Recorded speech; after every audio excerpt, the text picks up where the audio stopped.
Subscribe Zumba TV.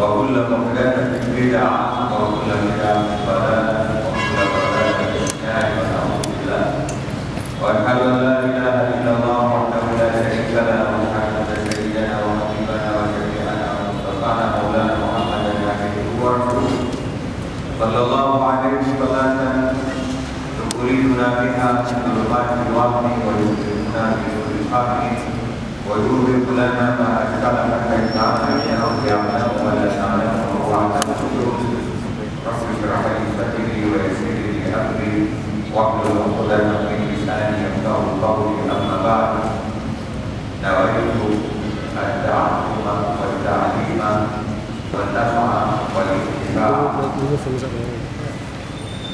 السلام عليكم ورحمة الله وبركاته.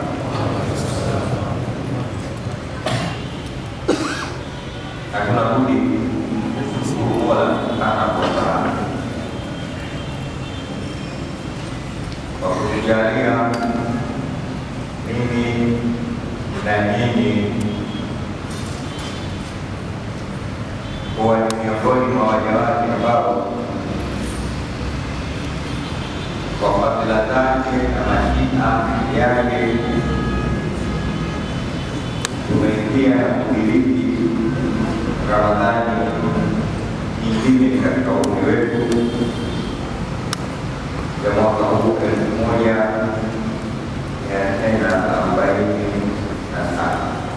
sawasawa na 2026. Tuseme alhamdulillah. Mwenyewe anasema mashiatullahi la yataghayyar wa qada'uhu la yatabaddal. Matakwa ya Mwenyezi Mungu hayabadiliki na kabla yake haigeuki. Wenzetu wengi tulikuwa nao mwaka jana na mfululizo umeendelea kutuwazika wengi tu, wengi tuwazika mwaka jana tulikuwa nao hapo. Mwenyezi Mungu awafikirie, lakini wengine wamenama mjini, lakini wengine wapo leo hii na tulikuwa jana mwaka jana mwezi 27 leo hapa wapo.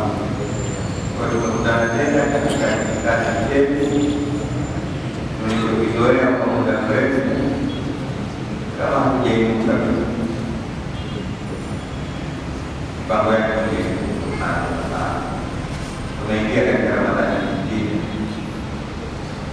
Ningependa kabla ya kusoma japo aya moja katika sura An-Nur, tafsiri yetu leo,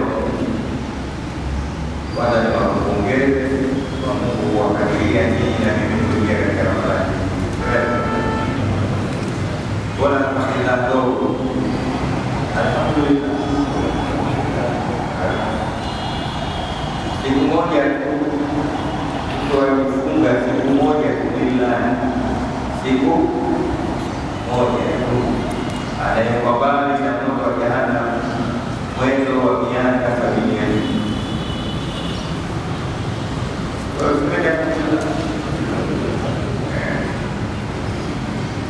tunafurahi kuingia katika Ramadhani, na sio kufurahi Mungu kuendelee kuipokea Ramadhani kwa roho zetu. Tuzitambulishe zaidi roho, tuelekee zaidi katika muda huu wa Ramadhani matakwa na malengo ya roho zetu kuliko matakwa na mahitajio na malengo ya miili yetu. Wanadamu wana roho na mwili. Kitaka kufaidi Ramadhani, usahau mwili wako na upe thamani na kipaumbele roho yako. semeni inshallah. Leo watu wengi wakiingia kwenye Ramadhani, maskini ya Mungu wanaona kama wanaingia katika adhabu, kwa sababu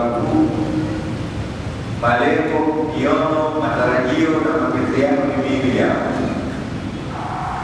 Basi Ramadhani inakuwa ngumu, Ramadhani inakuwa shida, Ramadhani inakuwa ni kipindi kama vile tukutia.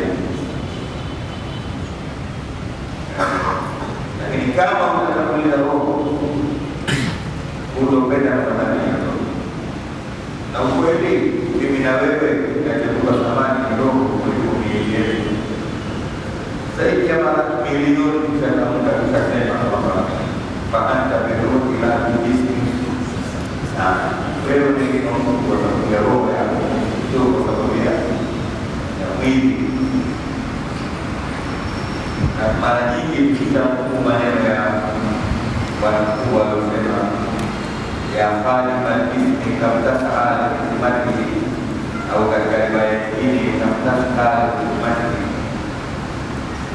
atabulu riba fi ma fihi usran inhab ila ruhi wastaqbil fadhila fa anta au fa innaka ruhi ila islam.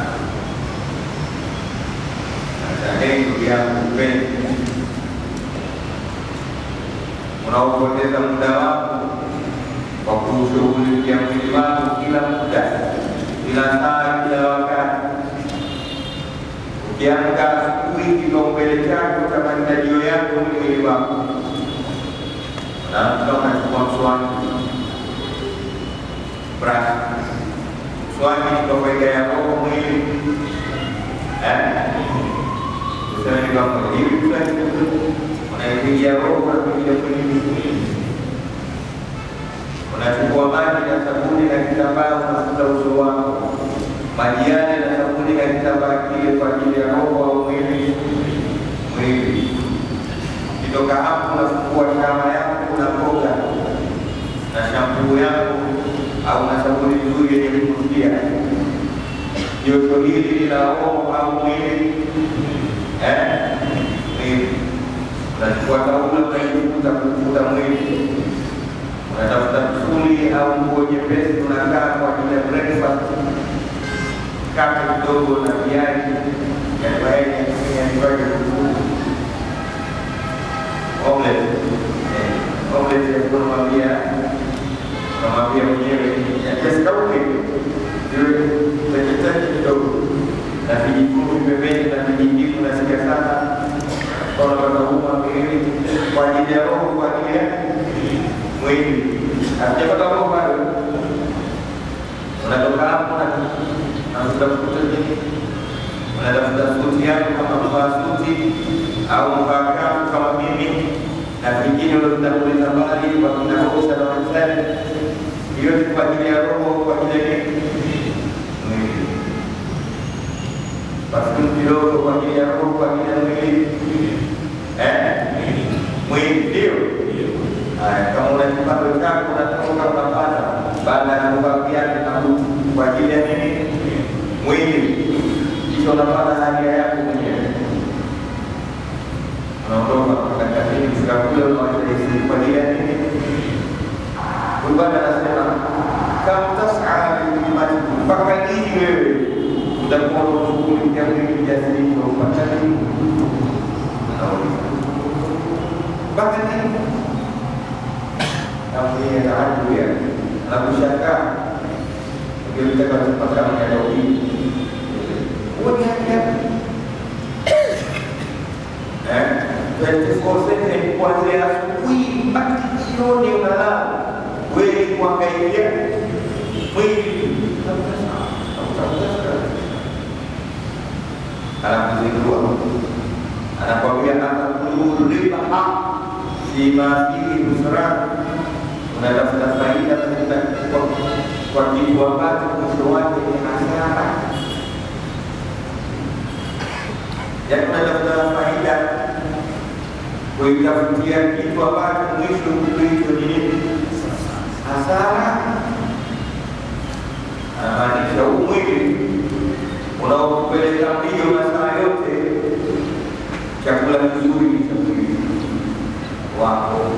mke mzuri wa mwili wako, miwani mizuri ya mwili, nyumba nzuri, pangalo lako likaribia. Huu mwili mwisho wake ni hasara. Sasa kwa sababu mwisho wote utachukuliwa, utatafutiwa jina kwa kufikiria kama mzigo. Mzigo ni tafsida ya kufukia. Kinachofukiwa jamani ni faida sana. Wanakuambia hayana wazani, lakini hapo sasa miluka Roni, shughulikie roho yako, shughulikie roho yako. Sasa hivi tafuta swali mzuri wa roho, wasitaki kifaa, tafuta mazuri na mabora ya roho, tafuta mswaki wa roho, perfume ya roho, omelette na kwenda wa roho, chakula kizuri, koti na roho, kanzu ya roho. Tafuta hivyo mke mzuri wa roho. Kwa sababu gani? Naka vizuri na vizuri sana. Wewe unaitwa mtu kwa sababu ya roho yako, unathaminika kwa ajili ya roho yako, sio kwa sababu ya mwili. Wewe ndio maana tunasukukifa sisi kama tunaonekana mwili wa marehemu ndio wasaka mwili wa wale kuna mbavu na mbavu mwili wa marehemu mbavu na mbavu una mwili na marehemu mwenye marehemu ndani. Marehemu ndo nani? Marehemu ndo ile roho. Na hivi ndio neno la Mungu. Maana kwa hukumu ile roho ukiondoka ile roho, hiyo haikali yako au mwili wako au nafasi unaona zamani. Lakini itakapokuwa umeishughulikia vizuri roho yako na ukaitekelezea mahitajio yake, hata mwili hauudi,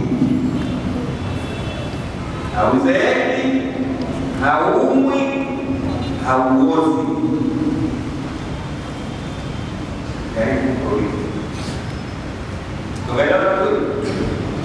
Utakapoamua sasa bila shughulika na roho, ukaiva chakula chake, roho ukaiva mavazi yake, roho ukaiva maji yake, roho ukaiva manukato yake, roho ukaiva mkewe, roho ukaiva. Hata siku unaondoka hapa duniani, kuna watu wasikuuliwa dunia wakati nakibishwa barabara hii inakuta pale Karume yale makampuni ya pembeni. Kuna watu wamejikwa miaka 60 iliyopita wametoka kule, lakini wengine hawakuonekana kabisa. Kutoka kipindi cha Aduzana kulikuwa watu usiooza kutoka Kigoroni, lakini tawaza hii mwili wake na kifomba yake. Lakini kuna kama ndio hata akaoka ile maji kasuliwa ile maji ya roho ndio kutaka kutumia maji mara. Kwa nini? Kwa sababu huyu maisha yake kwa sababu ya duniani alishughulika zaidi na roho yake kuliko swali Allah. Sasa utasema itekeleze roho matakwa yake na mataki. Usiende kupokea Ramadhani kwa mwili wako. Kwa sasa hivi unakaa kwanza kufuturu nini? Wewe unaweza kufunga ila sina damu. Basi una listi yako mwenyewe ya kibidi, moko, chukumani, kunde na kitoweo na kufikiwa mwenyewe. Sifu maharagwe madafu lazima uwadafu, sukari. Ikiwa akili yako iko katika hayo, Ramadhani huwezi kuona ule utamu wake. Wewe kujini kitu ambacho kina faida. Maharage ni roho, maharage ni damu. Sasa tafuta amani na roho. Amani na roho utaipata katika kusoma Qur'ani. Hii ni mwezi wa Ramadhani. Maharage ya roho utayapata katika kutaja sana Mwenyezi Mungu katika mwezi wa Ramadhani. Maharage ya roho utayapata sana katika kusimama usiku. Maharage ya roho utayapata sana kuhudhuria darasa kama hizi. Kuwa na darasa nyingi kwa sababu ya kuhudhuria darasa ni magharibi baada ya kutani. Maharage ya roho utayapata katika kushughulika na simu yako. Labda ushughulike na simu yako kama umeweka vitabu ndani au umeweka msahafu unasoma. Bismillahirrahmanirrahim. Alhamdulillahi anzala ala abdihi kitaba. Lakini sio unaangalia tena Simba na tena kama kwa Simba na katika Ramadhani. Umefeli ni anguko. Simba na Yanga katika vizuri kwa ndani ya Ramadhani. Dari moja mtapatana sana tu wakati hiyo ili mchanganyikiwe hapa mnapata wale ndio ushafungwa tena unafanya wewe baada ya sema hivi mapakome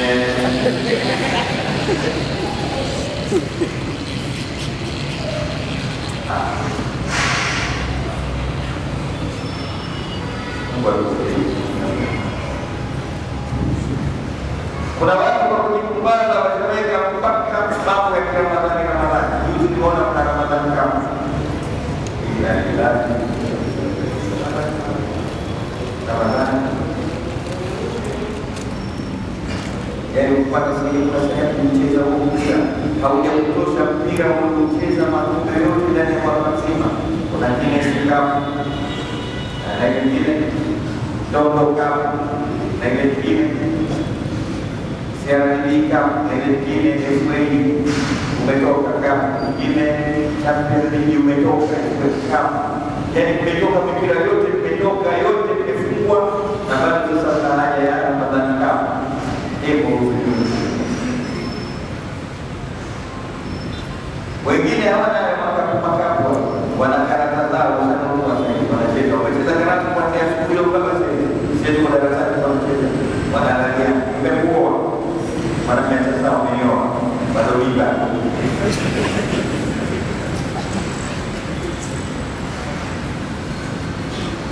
ya tunasema ya hivi ina mstari sabani baada ya kirumi la bismillah ile kero akamilisha mazoezi ya roho kwa sababu wewe unakuwa binadamu kamilisha matakwa. Mwaka mmoja nawakumbusha kama nimesahau, tuliingiliwa na gonjwa kubwa lililoifanya dunia ikasimama kwa miezi kadhaa ndani ya mwezi wa Ramadhani, nalo linaitwa korona. Na tukwenda mwaka mkubwa mimi hapa nimesema darasa zote zilifungwa, tena dunia nzima kama mmesahau 2000 na ngapi?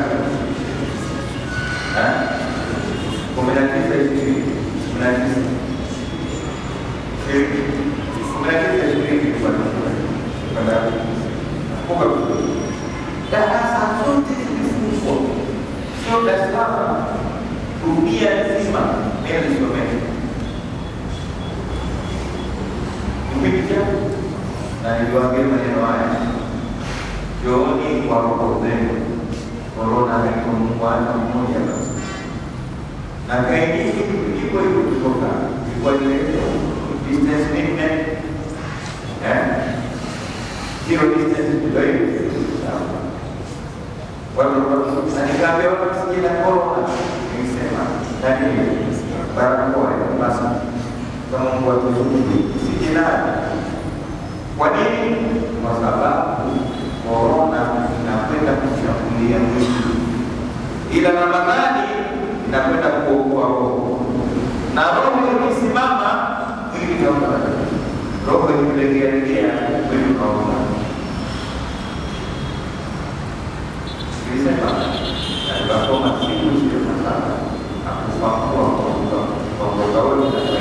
depan na wajibu, kwa sababu kuna Ramadhani na kuna somo. Ile somo ni dawa, somo tunazofikiri ni dawa afya.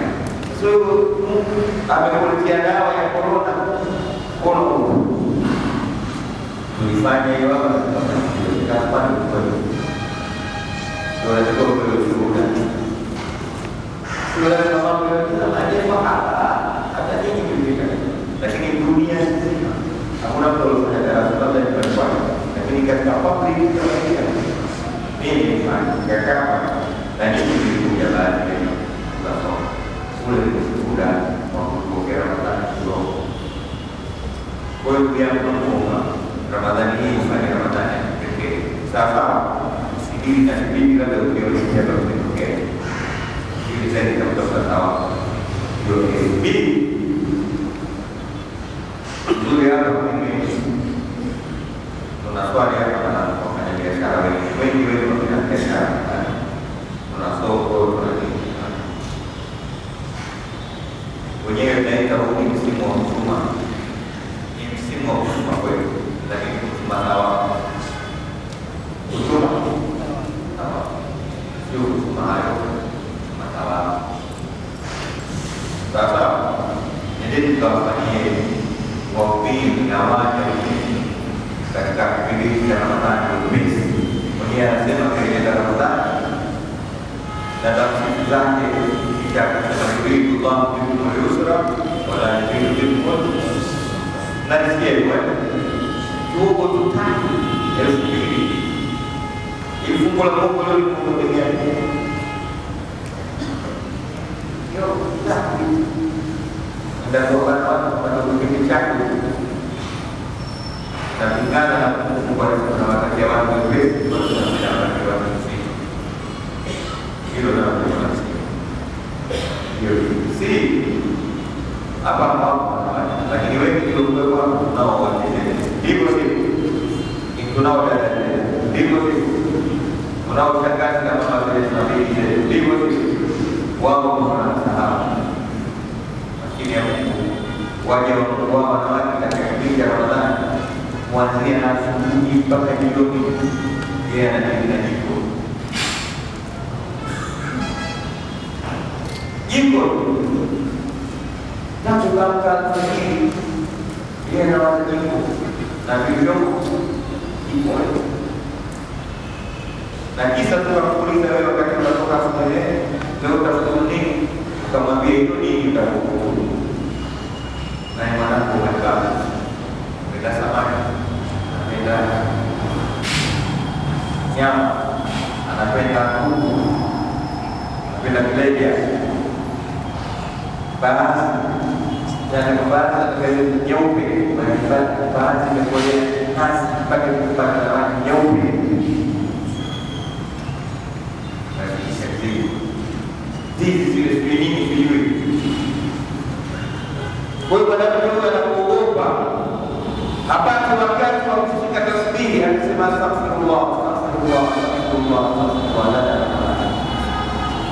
hapati nafasi ya kushika msahafu Bismillahirrahmanirrahim laisa lahu anakuwa wewe mtu unataka kileja baada ya nafasi kwa kuswali sunna zile baadia kabla na baada na yake usiku kutoka kisa mtoto wa kike anachoka kwa sababu akishamaliza kupikia wewe futari hilo na mwenye ushamwambia kuna nataka kuani na kuwa analala baada ya saa 9 usiku kidogo akiamka na watu kesho wanarudi. Allah ini kwa kuhusu ona raha wewe uko darasani na pia kule anasoma Qur'ani kama kuingia kwa kawaida hizo kwa lazima ya kula za Ramadhani mafuku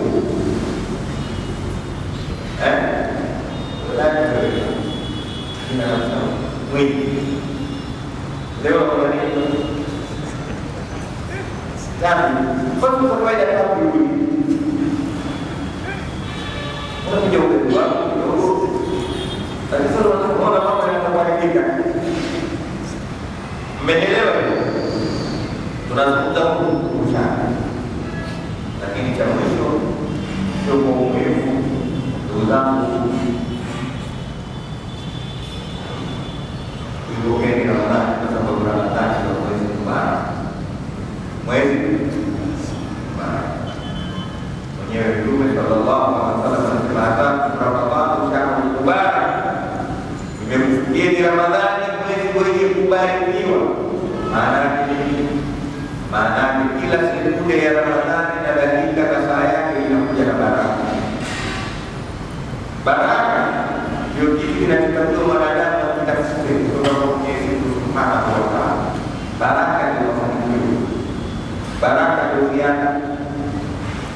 Baba mbaya sasa hivi watu tunataka vitu, makochi, simu, magari, majumba, kamera, watoto, wake, yote vitu hivyo. Akili yako imekaa unawaza kosa vyote, lakini Mungu akubariki. Hata ukivipata usifurahie, jiulize, na koti imebarikiwa? Koti unalo umebarikiwa na Mungu? Nao watoto wana mipango, wamebarikiwa watoto wako? Na majumba mitaa yote ya Dar es Salaam mabruk au mubarak. Angalia mafundisho ya Mtume Muhammad sallallahu alaihi wasallam katika jambo hili, kidogo hata mtu akioa, ndugu yako akioa, akishamaliza kuoa unatakiwa mbele barakallahu lakum wa baraka alaykum wa jamaa. Hakuombei wazee walioa wengi, Mungu akubariki wakati wote. Barakallahu lakum wa baraka alaykum. Na wakusanyeni katika hivi ndio tutakuwa Mungu akujalie na watoto. Mungu akujalie kuwa na maisha mazuri. Mungu akujalie kuwa na magari. Basi muombe vitu, muombe baraka. Usimwombee hata watoto, kwa sababu atapata baraka, atapata watoto wema, atapata maisha mema. Kwa hiyo tuache sasa masala ya kutafuta vitu, twendeni tukatafute baraka. Semeni insha Allah, tena insha Allah. Mwenye anasema walau anna ahlal qura amanu wattaqu lafatahna alayhim barakatin minas samai wal ardh walakin kazzabu fa'akhadnahum bima kanu yaksibun. Lau watu wote wangemcha Mungu na wakaendelea kuamini, lafatahna alayhim barakatin, tukafungulia mahela, tukafungulia sita, lafatahna alayhim barakatin minas samai, tukafungulia baraka kutoka mbinguni na ardhini. Sawa, walakin kazzabu, lakini wanaendelea pasito faakhadnahum bima kanu, wakapata kwa mabaya yao.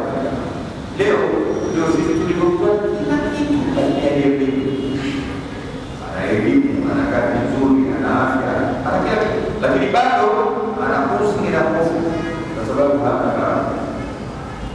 Waliishi watu katika ardhi hawana chochote, hawana kitu kidogo, lakini waliingiwa na ndogo lake kwa sababu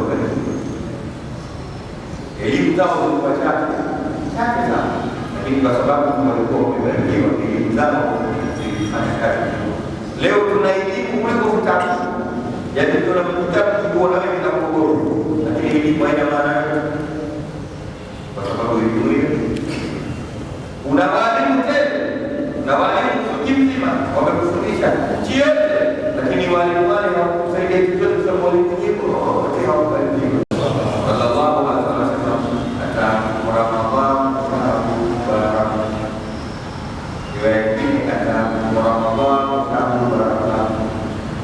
Ramadhani ni mwezi wa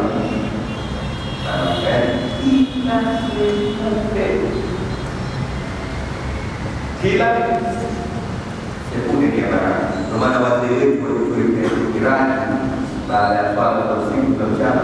Barakallahu lana fi Ramadan, barakallahu lana fi Ramadan. Allahumma barik lana, tubariki katika Ramadan, tutengenezee mambo yetu katika Ramadan. Sawa, jadi tukaifanyika namna hii leo, tumeelekea kusali moja. Mwisho huko tunasema baada ya mambo matatu, anasema ya shabu Allah fihi, Mwenyezi Mungu katika mwezi wa Ramadhani anamsikeni, aseme anatumika na mimi, lakini adabu milikeni, Mungu anawafunika. Juzi kule Kariakoo ya kesi, mmoja kaja kustaniwa na mkewe, kwamba sasa anahakima nulizi kapigia siku kama utakuja mwamba akaja bwana mtakiwa mwamba gana tata majukumu yako utekeleze kwa imani. Ndio tekeleze. Tatizo ni hadifuniki huyu anakuja kufunika usiku au nisiki wewe utakuwa unafunikwa. Mimi nifikiri nimetoka na basi kufunika yani hadifuniki. Kwa hiyo kabisa kwa kitu tunaondoka wewe sababu anataka kufunikwa na mkewe. Mwenyezi Mungu katika mwezi wa Ramadhani anakufunika. Mungu anakufunika na suga kama ni plani kama ni ya shamu kwa Mungu anawafunika. Mwenyezi Mungu anakufunika. Ramadhani mwaka huu kumisha kufunika asili ambayo kwa kufunika haya, lakini Mungu akufunika. Kwa hiyo ndio Ramadhani anateremka. Mungu ndani ya Ramadhani anateremka. Najua ile kazi Mwenyezi Mungu ndio Arhamur Rahim. Mwenyezi Mungu ndio Rahman. Angekosa sifa zote, rehema pekee yake ndio kutosha. Maelezo ya rehema ni mengi. Rehema ndio huruma, rehema ndio msaada kwa watu wa Mungu, rehema ndio ile kitu anachozamia. Mtume Muhammad sallallahu alaihi wasallam anasema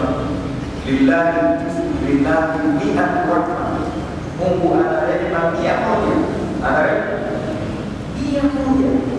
Hadithi nenda katika Qur'an moja ndio ameiteremsha duniani tangu kubadilika. Ateremsha rehema ndio tumegawana hii mpaka ukiona Mungu ukimpitia na kifaranga ndio ile rehema ya Mungu baadaye katika huruma ile ya Mungu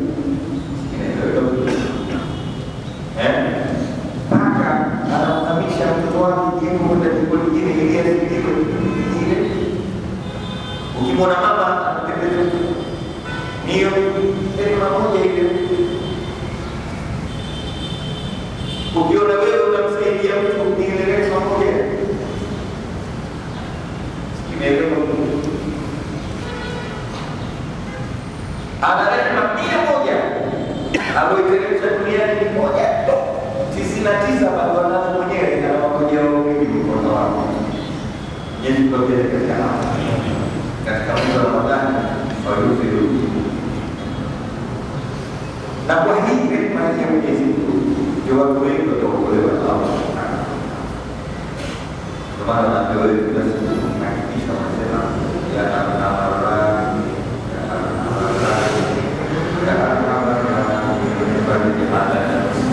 sema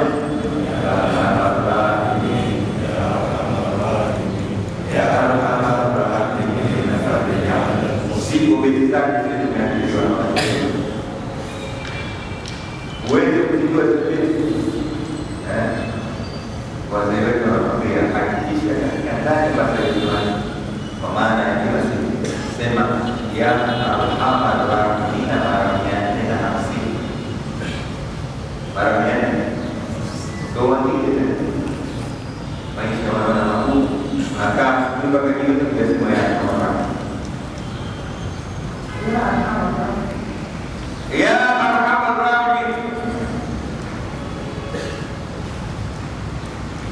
Mtume Muhammad sallallahu alaihi wasallam mmoja alimuona binti yake anafaa kuzaliwa hali ngumu ili ndio kusoma tafsiri kidogo.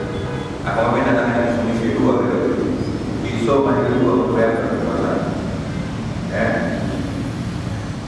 Na dua ile kwa alifidiwa na kazi akamwambia Mtume sallallahu alaihi wasallam baba nisaidie mtu unisaidie. Kazi ameenda kupatiwa msaada wa kutoka katika kazi za maisha yake. اللهم يا أول الأولين ويا آخر ويا ذا القوة ويا رحمة ويا أرحم ويا سلام. Itu semua ada itu. Apa yang dicontoh? Allahumma ya awwal wa ya akhir wa ya ذا القوة ويا رحمة ويا سلام.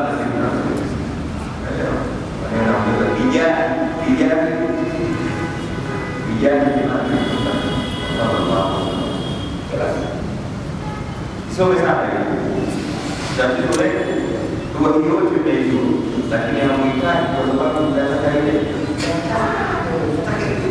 katika ufanye kazi nyingine hakuna kwa hiyo dua zote kwa hiyo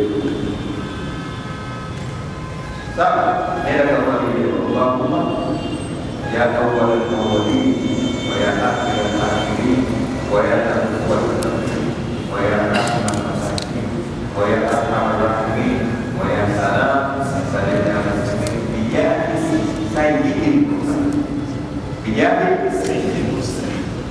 Mwenyezi Mungu atujalie Ramadhani yetu mwaka huu iwe katika Ramadhani bora kabisa tutakaposhuhudia kuendelea kwa kita.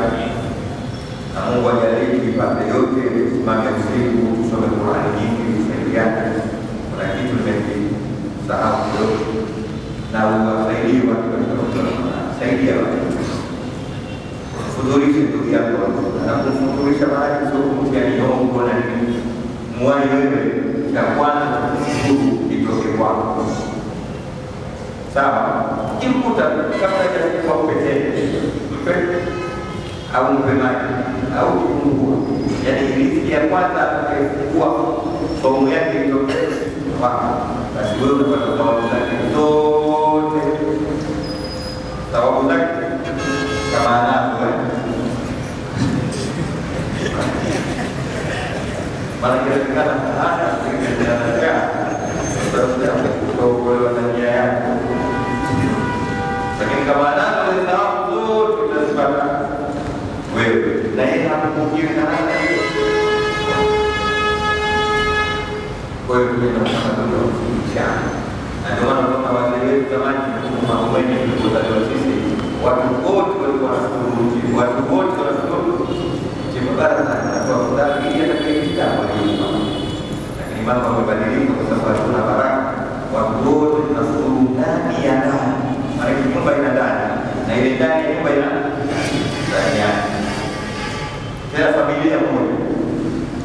Familia watu wanashukuru na waongee kimya. Kwa hiyo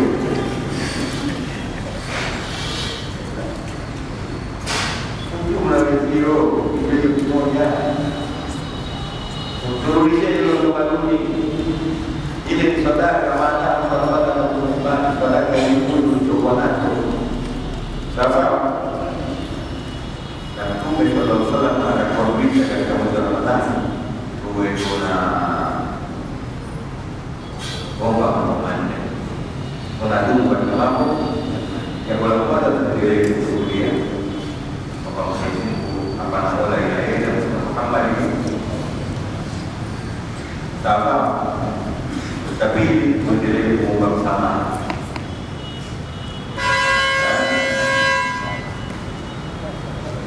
Sallallahu alaihi wasallam tapi Allah kata selalu kerjaan dan atau kami hati Obedi mamande katika Ramadhani. Endeleeni kurudia ashhadu an la ilaha illallah. Sawa. Ya pili, takeni msamaha kwa Mwenyezi Mungu. Sawa. Tatu, ombeni pepo. Tunasema jana dan yang wanaohusika ombeni Mwenyezi Mungu akupe pepo, ombeni Mwenyezi Mungu akupe moto, lakini ombeni Mwenyezi Mungu msamaha na endelee kushuhudia kama hapa hivi. Kwa hiyo ndio wazee wakati kuchukua ile jambo wakati kama kwa urani. Urani. Ya kale kuna msaada tena wakuongea sauti. Wengine wanasoma masika, wengine kwa vijana, wengine kwa baya, wengine kwa majanga. Jibril kita mati dalam mereka. Dalam mereka. Ya Allah, kita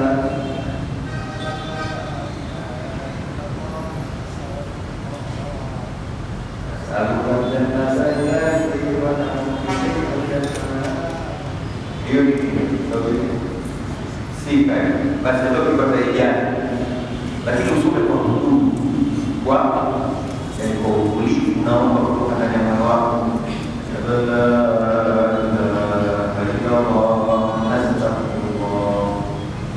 Nas'aluka al-jannata billahi wa na'udzu bika minan nar.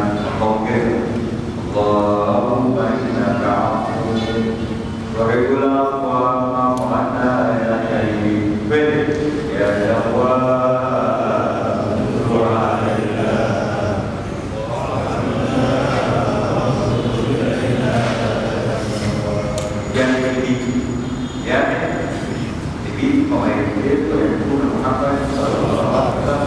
Na kwa nini yamewekwa katika kila baada ya swala?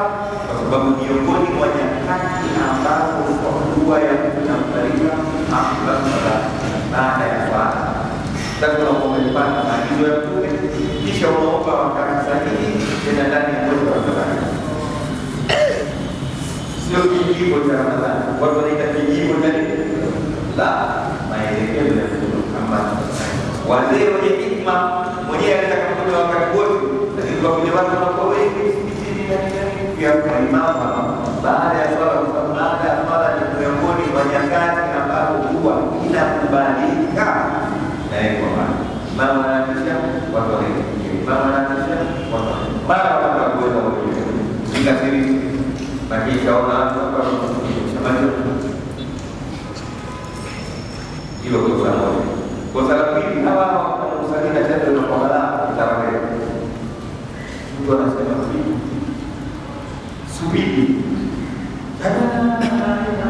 Haina baba natakuwa wewe. Nasali wala Mungu wewe. Twende upande wewe hakuna. Haijajaa tinggal kwa Allah ombeni Mwenyezi Mungu ala kwa nyinyi na sema haya mapema Ramadhani leo inaanza leo. Sasa usiane kusema neno hilo, tunasema kwa manila, tunasema kwa uzuri, iseme kwa hiyo anajibu kwa sababu Mtume Muhammad sallallahu alaihi wasallam alikuwa sawa sawa. Usichukie Jua kuweza kusema basi yake ni kwa sababu ya kulia, lakini inakuwa msemi kwa sababu hadithi sahihi ombeni kwa sawa. Na hii pia nakumbuka kuna watu wengi wanakaa maskani, ndio maana yake ya kuondosha dhambi na kapita wanafanya vizuri kabisa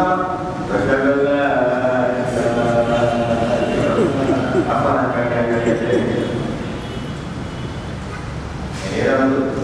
yang komen kita lakukan lakini kita itu semua ya Rasulullah Muhammad sallallahu alaihi wasallam kwa kila mwaka ndani ya Ramadhani anamaliza saa nzima.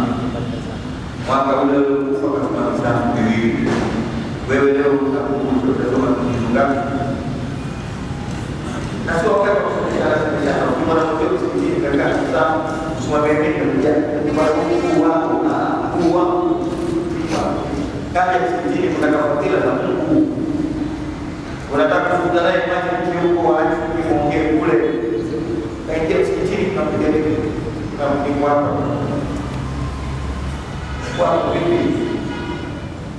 Ukiingia katika hizi dawa atawaya boneni na msikiti, shughulika na Mungu tu, lia naye, elekea kibla, swali rakaa kumi, tahiyatul masjid, tumia itikafu yako, kaa chini, chukua msahafu, anza kusoma.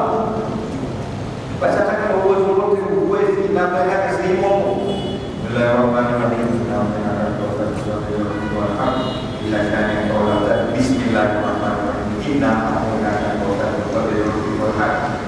Hiyo ndio unayoeleza na kulipa, kwa sababu kila 1,000 unapata sababu ngapi? 10. Na unapata daraja ngapi? 10. Na unakuta madhambi mangapi? Dan Ramadhani na 70. Kila 1,000 unapata 70. Kila Allah usimtie shida mzio katika msaada kusoma. Leo tunataka tena si masimu. Sawa?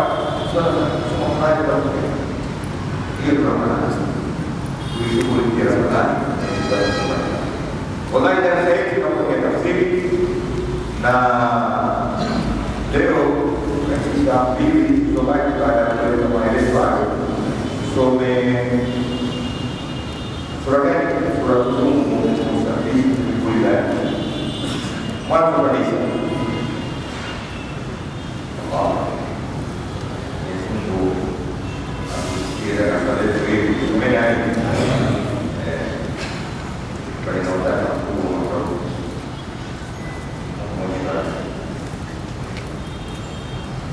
sama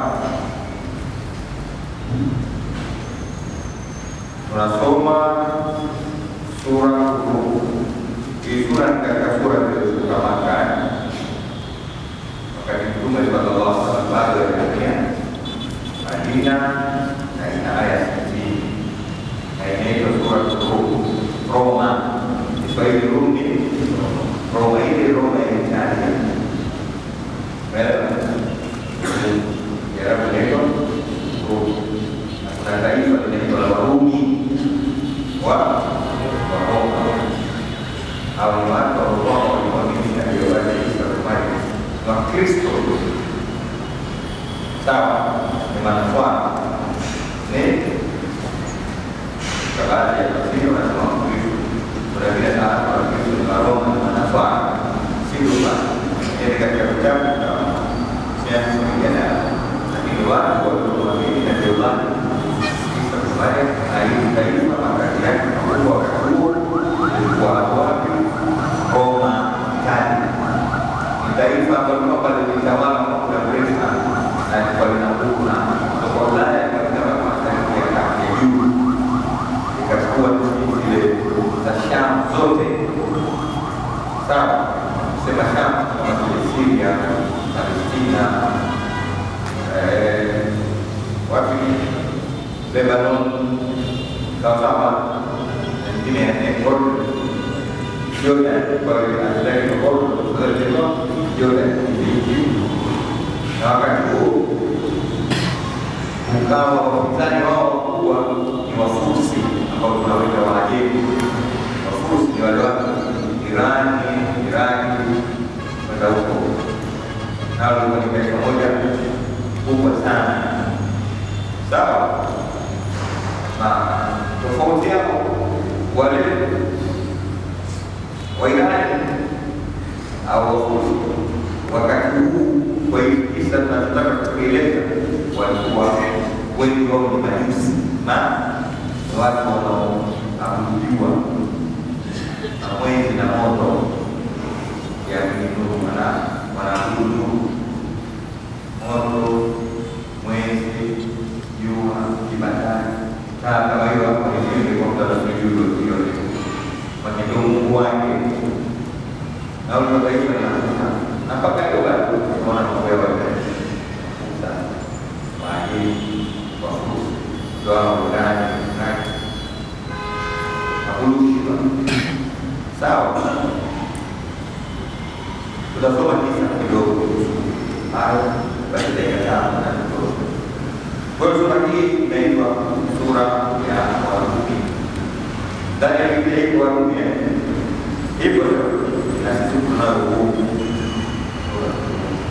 na waruhusu watu katika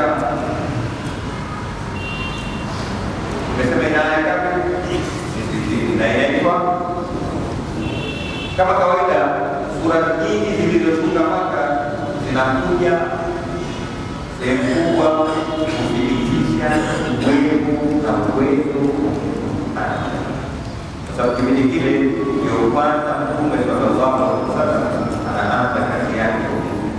Kwa hiyo hakushughulika na kuswali zaidi, hakushughulika na kufunga, hakushughulikia kuhiji, hakushughulikia zaka sana, alishughulikia watu kwanza wa kuhiji. Na hii moja katika strategy ya kufanya kazi ya dawa. Leo dawa inakuwa hailipi, watu hawaelewi, kwa sababu badala ya watu kuwaeleza kwamba wakujue Mungu nani, wanakataza mzuri swali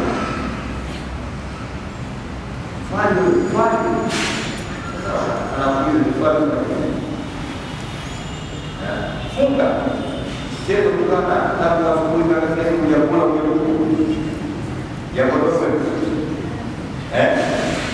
tena unakukatika suya juzi manani kuna suya na swau hivi vikweli tofauti.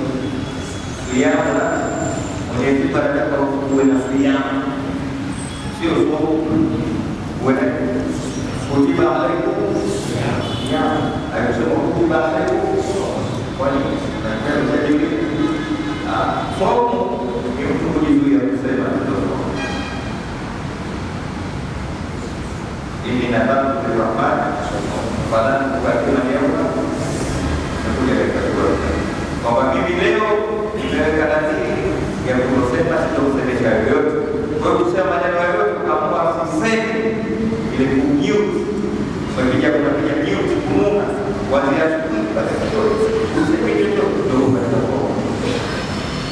kwa maneno haya mazuri ndio usiseme ili nadhamu Rahman pada leo ini ndio somo ikiana zaidi kujizuia kusema maneno mazuri mabaya, kunywa, kutizama, kutamani, kuingilia mambo yetu sasa. Sisi kufanya jadi wewe sasa umekufa, ulimugui uangalie msikiti baki kusikia panaanza kusema yule walii makoti yake huyo unaondoka na hata mtu akuletea ujinga. Maana Mtume Muhammad sallallahu alaihi wasallam anasema fa idha kana yawmu mawti ahadikum fa idha tadana ahadun aw tajaa alayhi falyakul lahu au kingu. Yani ndio mtu amefunga siku moja kisha akapiga mtu akamletea ujinga wewe au lazima bado ambaye ni swali sote. Sasa unamwambia mtu afanye jambo hili hali ya kuwa Mungu hamjui kabisa. Na nielewa hapo na kwenye sindano yenyewe sura hizi za Maka Mtume Muhammad sallallahu alaihi wasallam amekuja kufundisha Mwenyezi Mungu amefundisha watu wamjue. Leo hatutekelezi anayotaka Mwenyezi Mungu kuyafanya kwa sababu hatujamjua. Tumeelewa? Ndio ambayo tunasema asiyejua mela, asiyejua ndio leo tulikuwa, kwa sababu mtu anakuja hizi anamwambia swali anataka sababu ya mambo ya kufunga fanya Mungu ndani. Tumeelewa? Kwa sura kama hii tuliyoisoma inakuja na kisa hapa cha kwanza kabisa kuonyesha jamani Mungu. Sawa? Alif Lam baada ya kusema Allahu a'lam bi-Qur'an, Mungu anajua maelezo ya Alif Lam tangu kuanza somo. Kisha akasema kuli batu wa Rum wameshindwa. Wa Rum mwaka huu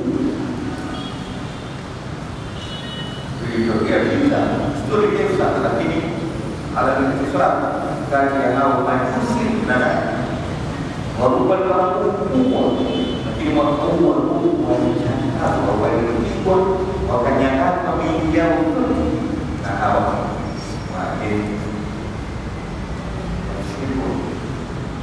walifanya warudi katika kubwa ndio wakale katika makao kutawala wapasha wakashoka walipofamia baada ya muda mrefu na juu ya warudi wakawafika sawa. Kisha Mungu akusema fi adna, katika nchi ya karibu na nyinyi Waarabu, fi adna, katika nchi iliyokuwa karibu na nyinyi, yani nchi zile Palestina, Urdun, Syria, sawa, ni nchi ziko karibu na Suria, sawa. Lakini kwa sababu na awal mimbari hati dia baada ya kushindwa kwao saya akan watashinda hivi di sini katika miaka michache ya katika miaka billahi ni mambo ya Mungu hayo mimbaku kabla ya kushikwa wa mimbaku na baada ya watakushinda wayawaithi, na siku hiyo watakaposhinda Warumi yafurahu mu'minuna, watafurahi muumini, watafurahi muumini, watashinda Warumi, Wakristo watashinda Warumi. Unajua kwa nini? Baada ya kutokea ile tukio la kushindwa Warumi, kushindwa na Warumi kusema ni ahlul kitab, watakuwa wamemwamini Subhanahu na huku mtume ndio kishaanza mwanzo wakati anasema wasaba kama hivi sawa, na baadhi ya watu wa Quraysh wamemwamini mtume sallallahu alaihi wasallam, lakini kuna wengine katika Quraysh hawajamwamini. Tukio hili la kushindwa ahlul kitab kule Sham, mushirikina wa Maka wakitani wa mtume na masahaba walifurahi, wakaambia wale wenzetu walifanya watu wa Mungu wenye kuamini kitabu cha Mungu wameshindwa na watu wa wakuu moto, na sisi sasa hivi tutakusubiri mpaka kwa hiyo waumini kwa kama wanyonge wenzetu wanaamini Mungu wameshindwa na mjibu usiamini na hawa wasema wasanamu hawa wanafanya. Mungu anamwambia msiwe na wasiwasi, kweli lakini hawashinda, lakini baada ya kushindwa kwao watashinda wao vile visimini kati ya miaka 3 mpaka 9 itageuka ili watashinda sawa, kwa sababu hilo ni mambo kabla ya kushindwa kwao na baada ya kushinda kwao, na wakishinda itafurahi. Ndio siku walioshinda wale Warumi kule, ndio siku ya Mungu vita vya Badri vinapigana. Kwa hiyo kama wamefurahi sana kule jamaa zao shinda na wao huko vinasubiri kwa ushindi wa Mwenyezi Mungu. Yesu aliyeja Mungu anakusuru mtakaye wa huwa al-aziz naye utukufu arahimu naye huruma. Tunasema ya hawa arahim, anasema wa'ada Allah, hiyo ni ahadi ya Mungu iwe itakuwa itakuja inaeleweka. Hawatu ya'lamuna ma fi hayati dunia, kana kwa nje ya maisha ya dunia, wa hum al-akhirati ghafilun, lakini maisha ya akhira hawayajui. Hiyo tafsiri mbele ni kwamba huko nyuma ile historia hiyo, Rum ni taifa kubwa, ndio hapa Katoliki, ndio hapa Katoliki na Waromani walishikwa baada ya kutawala muda mrefu. Vijiji karibu 300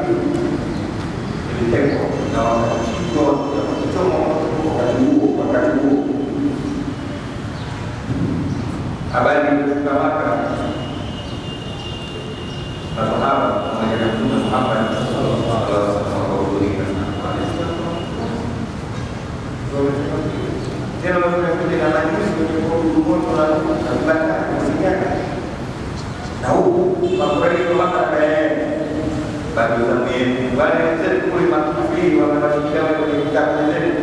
Sasa sisi watu masadamu tunawashikeni na nini na msaafu wetu. Mungu alisema hilo litokea, lakini hao waliokiwa watashinda tena kuingile kati ya miaka mitatu mpaka sisa. Hawa kishinda na kishinda wanakwambia wana historia kitatokea tukio hili kama alivyoahidi Mwenyezi Mungu ile siku ya leo.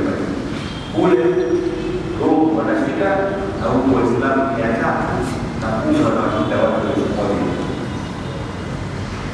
Ni wapi yote aliyosema Mwenyezi Mungu Subhanahu wa Ta'ala, la yuhibbu Allah Mwenyezi Mungu anafanya sio itatokea hivi akitokea hakitokea.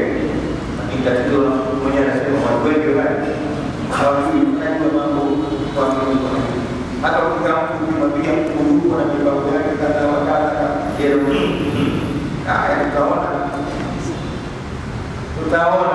tutaona nini Mungu. Tumekuja hizi mwanzo hapo wataswala wenyewe teremka bana. Tumekuja ili watu wathibitishie yaliyotokea kwa kuzidi kumwabudu Mwenyezi Mungu anajionyesha kwa. Na sisi tunasoma katika kipindi kama hiki cha Ramadhani kujua kwamba Mwenyezi Mungu yupo katika kutekeleza Allah wa Rasuluhu. Rabbana fa'alna bima anzalna Rabbi fa'ina wa fa'ina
Subscribe Zumba TV.